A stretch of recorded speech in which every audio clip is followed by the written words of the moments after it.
सिंध प्रांत में एक हॉस्पिटल में वहाँ पे जगह मिली, वहाँ पे उस बच्चे की डिलीवरी करते समय उस बच्चे का सिर काट दिया उसकी कोख में, और वो सिर पलंग पे ही 4-5 घंटे पड़ा रहा। वो बिल्कुल दर्द में तड़पती हुई वो महिला थी।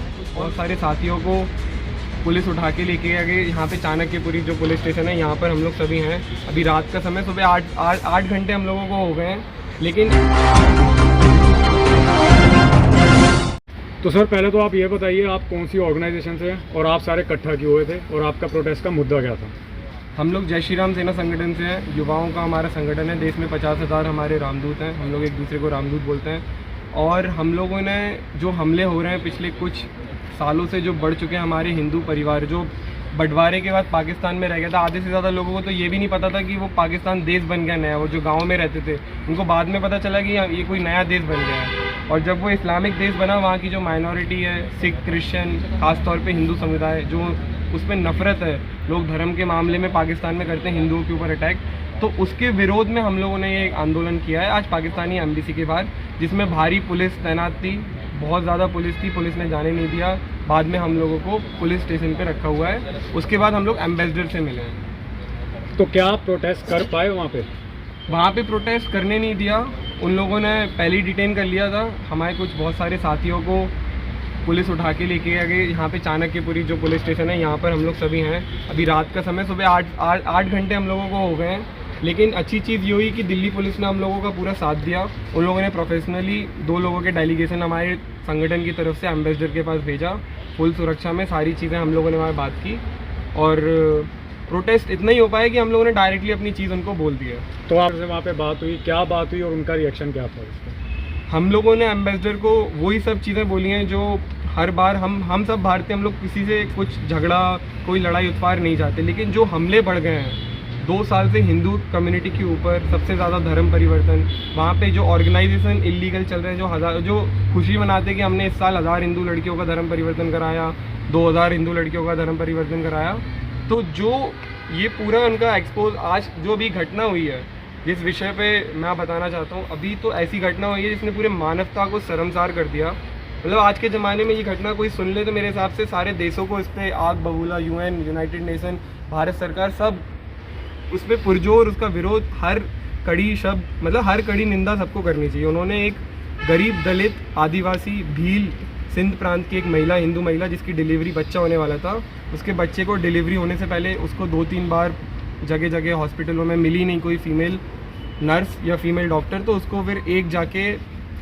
सिंध प्रांत में एक हॉस्पिटल में वहाँ पे जगह मिली, वहाँ पे उस बच्चे की डिलीवरी करते समय उस बच्चे का सिर काट दिया उसकी कोख में, और वो सिर पलंग पे ही 4-5 घंटे पड़ा रहा। वो बिल्कुल दर्द में तड़पती हुई वो महिला थी, और उसकी मतलब उसको इलाज करने की वजह वहाँ के जितने भी हॉस्पिटल के स्टाफ थे, डॉक्टर थे, वो लोग वीडियो बना रहे थे, व्हाट्सएप पे शेयर कर रहे थे, देखो ये क्या हो गया, हंसी मजाक। और बाद में वहाँ के जितने स्टाफ और जितने हॉस्पिटल वाले थे, उन्होंने बोला ये कोई नौसिखिया था, उसने गलती से कर दिया। ये वहाँ पे ये मेडिकल की सिस्टम में भगवान होते हैं डॉक्टर, हमारे यहाँ देखो वहाँ पे ये चीज़ हुई है एक कम्युनिटी हमारे हिंदू समाज के लिए। तो इसके विरोध में हम लोग जो अपना आपा सारा युवा खो चुका है, इसके विरोध में हमने प्रदर्शन किया है और खुल के बोला कि भाई उसका जो कुछ भी उस बहन का, जो हमारी उस बहन ने अपना बच्चा को मतलब गंवाया, वो तो वापस नहीं आ सकता, लेकिन उसको एक अच्छी जीवन, अगर आप कहती हो भारत के साथ हम संबंध सुधारना चाहते हैं, आप 2 कदम बढ़ाओ, हम 4 बढ़ाएंगे। तो आज हमने उनको सीधे बोला कि आपके पास समय है, आप एक बार करके दिखाओ, उनको जॉब दें, उसको पैसे दें, अच्छे जितना पैसा उसको जीवन यापन करने के लिए चाहिए, उसको जॉब, सरकारी नौकरी और सुरक्षा प्रदान करें। तो इस पर एम्बेसी वालों ने हमें भरोसा दिलाया। पहले तो उनने बोला ये कोई धर्म विशेष चीज़ नहीं है, ये तो मानवता की बात है, हम सबको करना चाहिए, हम करेंगे इस पर। ये हर बार वो बोलते हैं, लेकिन हमने बोला अगर यही मानवता, यही धर्म के पीछे ही तो वहाँ पे हर चीज़ होती है, धर्म, हर किसी का धर्म चेक करके ही वहाँ पे सारे कानून और सारी चीज़ें बनती हैं। लेकिन एम्बेसडर ने बोला हम इस पर जल्दी ही कुछ करेंगे, और उन्होंने भरोसा दिलाया। देखते हैं पाकिस्तान है क्या उनका कोई भरोसा कर सकते नहीं, 1 हफ्ते का वेट करते हैं, फिर हम लोग फिर कुछ करेंगे वरना। तो सर जैसा कि यहाँ पे तो अखलाक जैसे कि कहानी यूएनओ तक पहुँच जाती है, यूएन चार्टर बार बार पे हिंदुस्तान में दबाव डालते रहते हैं कि कश्मीरी मुसलमानों को या इनको या माइनॉरिटीज़ में आपके साथ आपके जस्टिफाई नहीं हो रहा हिंदुस्तान में, अनजस्टिस हो रहा है उनके साथ। और यूएन चार्टर बोलता है, यूएनओ बोलता है, यूनेस्को बोलता है, यूएस का फॉरेन मिनिस्टर यहाँ पे आके ये बातें कर देता है। तो आज इतना बड़ा इंसिडेंट पाकिस्तान में हो गया, इसके लिए आप क्या कहना चाहते हैं? जो कंट्रीज मथाधीश बनी बैठी हुई है देश की, खास करके जो यहाँ के अंदर के मामले में जो बाहर की आके बोलती है, हिंदुस्तान में आके बोलती हैं, बाहर तक बोलती है, वहाँ का मीडिया तक बोलता है, वाशिंगटन पोस्ट में छप जाती है बातें। हाँ, ये वाला पोस्ट कहीं नहीं छपा और कोई भी एक मठाधीश उठ के आया नहीं कि जी पाकिस्तान में ऐसा हो गया या ये हो गया। इसके बारे में क्या कहना चाहेंगे? ये घटना ही बाहर निकल गई, ये बहुत बड़ी बात है। ना जाने ऐसी हज़ारों घटनाएं होती हैं बांग्लादेश, पाकिस्तान, अफगानिस्तान में, कैसे अभी सिख चुन चुन के मारा गया। एक बचे कुछ 10-20 के नंबर पे सिख हैं, उनको भी भारत सरकार प्लेन से लेके आ रही है वापस। तो ये पूरा इकोसिस्टम का काम है। आज हमारे पास, हिंदू समाज के पास इकोसिस्टम कम है, लेकिन हम पढ़े लिखे अच्छे लोग हैं, हमारे पास जितने भी हैं। आज धीरे धीरे युवा जाग रहा है, तो आज इतने सारे लोग वहाँ पे आए, इतनी पुलिस बल तैनाती, उन्हें भी पता था कि यहाँ पे कुछ मतलब अच्छी चीज़ हो, मतलब बहुत बड़ा बवाल हो सकता था, लेकिन उन्होंने हम सबको डिटेन किया। लेकिन पुलिस ने पूरा हम लोगों की मदद की। और लेकिन ये पूरा इकोसिस्टम का खेल है। जब ये अखलाक और ये लोग कश्मीर और ये मुद्दे, पैलेस्टाइन, ये हमेशा जीवित रहेंगे। कभी भी कश्मीरी हिंदू, पाकिस्तानी हिंदू जब तक मतलब एक साथ नहीं आएगा, तब तक ये चीज़ें चलती रहेंगी। इकोसिस्टम बनेगा, भगवान राम ने चाहा तो आने वाले कुछ सालों में हम ये सारी चीज़ें यूएन के, हम यूनाइटेड स्टेट हर जगह लेके जाएंगे। इसमें बस देश के युवा साथ दें और हमारे संगठन में जुड़ें। हम लोगों का युवाओं का संगठन है, तो अच्छी चीज़ होगी।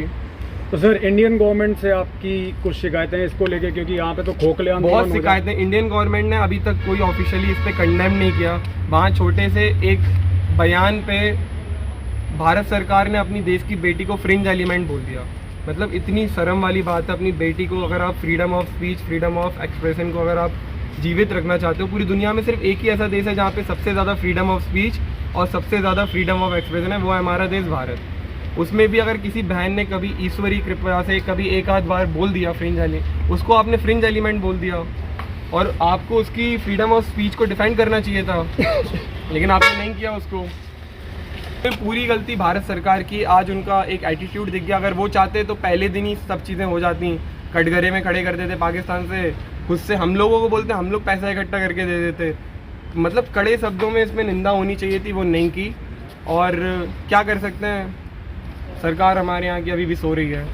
सर, ओआईसी के लिए क्या कहना चाहेंगे आप? क्योंकि एक छोटा सा यहाँ पे सच बोला गया तो इतना मुद्दा इतना बड़ा हो गया कि दूसरे देश आके हमें सीख दे रहे थे, समझदारी दे रहे थे। आप आज ओआईसी को क्या बोलोगे? देखो, ओआईसी तो एक गिरोह है। एक जब मजहब की बात आती है तो जहाँ पे भी धर्म की, मजहब की बात वो लोग आ जाएगी, ओआईसी पूरा इनका देश एक हो जाता है। ये लोग चाइना पे कुछ नहीं बोलेंगे, लेकिन पैलेस्टाइन, कश्मीर इनके पहले प्रायोरिटी लिस्ट पे रहेंगे। ये वही ओआईसी है। जीवन भर एक चीज़ मैं बोलना चाहता हूँ कि जितने भी ओआईसी के लोग खुशी, मतलब जितने भी हमारे देश के लोग खुशी बना रहे थे, ओआईसी ने बोला जब तक धर्म की बात होगी ये लोग आपके साथ रहेंगे। लेकिन जहाँ ही धर्म की बात निपुर शर्मा की आई थी, जब ये लोग साथ आए, वरना हमारे यहाँ कितने भी चीज़ें हम लोग बुलडोजर चलाएं, कुछ भी करें, कोई कुछ नहीं बोलता। यहाँ पे हमारा देश एक डिप्लोमेटिक उसमें बहुत अच्छा है, लेकिन जहाँ धर्म की बात आती है हमारा देश वहाँ पे पीछे हो जाता है। हमारी गवर्नमेंट सेकुलरिज्म दिखाने लगती है। सर, हिंदू समाज और सनातन समाज का क्या मैसेज है आपके लिए? Last question. अभी जो घटनाक्रम पिछले 8 सालों से बदली है, हमारे गुरुजी पुष्पेंद्र कुलश्रेष्ठ जी हमेशा बोलते हैं अभी तो सिर्फ 5% लोगों को हिंदुत्व चढ़ा है। तो आज 5% लोग इतना कुछ कर रहे हैं। आने वाले समय में 15% पे हिंदुत्व चढ़ेगा, तब जाके हमारे देश में सही मायने में सेकुलरिज्म आएगी।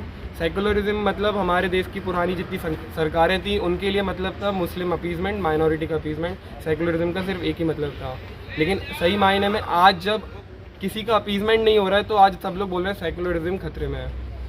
तो हिंदू समाज और सरकार और जितने भी लोग हैं, हम चाहते हैं कि सब यूनाइटेड रहें और देखते हैं कि क्या पाकिस्तान गवर्नमेंट इस पर करती है। Thank you. जय श्री राम। जय श्री राम।